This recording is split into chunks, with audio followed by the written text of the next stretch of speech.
les gens ont commencé à prophétiser. Ça prophétisait partout. Certains ont commencé à dire non, c'est Dieu, c'est pas Dieu, c'est Dieu. Je suis monté à la chair et dit une chose, il a dit deux paroles. Il dit écoutez, vous qui jugez les gens qui prophétisent, vous avez tort. Pourquoi?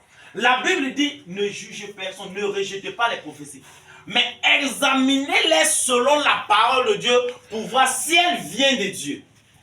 Quand une personne est en train de prophétiser, ne dis pas non, c'est pas Dieu.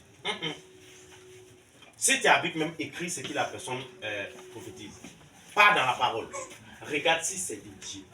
Amen. Si c'est de Dieu et tu es en train de dire que ce n'est pas de Dieu, automatiquement tu es en train d'attaquer le Saint-Esprit. Et la Bible dit tout blasphème contre le Saint-Esprit ne sera pas pardonné. Ça, c'est la première parole que j'ai donnée à ceux qui affligent. Maintenant, j'ai dit aussi à ceux qui prophétisent. Quand il dit ainsi par l'Éternel, que l'Éternel n'a pas parlé, qu'est-ce qui va arriver? Dangereux. Est-ce qu'on a ça? Amen, amen. Donc, c'est deux choses différentes. Amen, amen.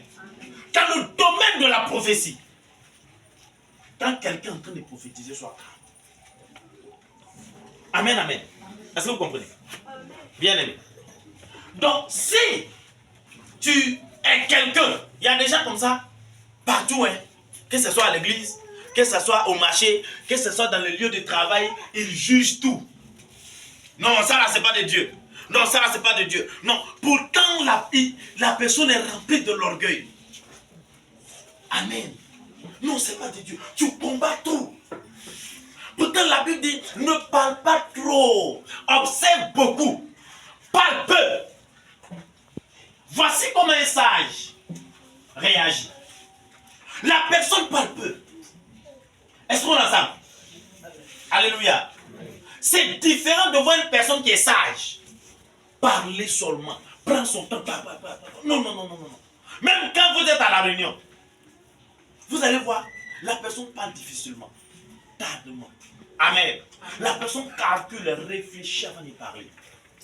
Alléluia. Amen. Mais quand quelqu'un est orgueilleux, la personne n'attend même pas qu'on cherche la volonté de Dieu. La personne dit ce qu'elle a envie de dire. La personne dit ce qu'elle pense. Et tu vas voir qu'en disant ça, le Seigneur se rebelle. Le Seigneur, pas se rebelle, mais le Seigneur s'oppose à toi. Amen, amen. Donc, en tant que les chrétiens, soyons simples, soyons humbles, obéissons à la parole. Et si nous apprenons à obéir à la parole, nous allons voir que Dieu va devenir notre ami. Notre ami sûr sera Dieu. Notre ami sûr ne sera pas notre pote et ceux qui on se promène, ceux qui nous donnent des conseils.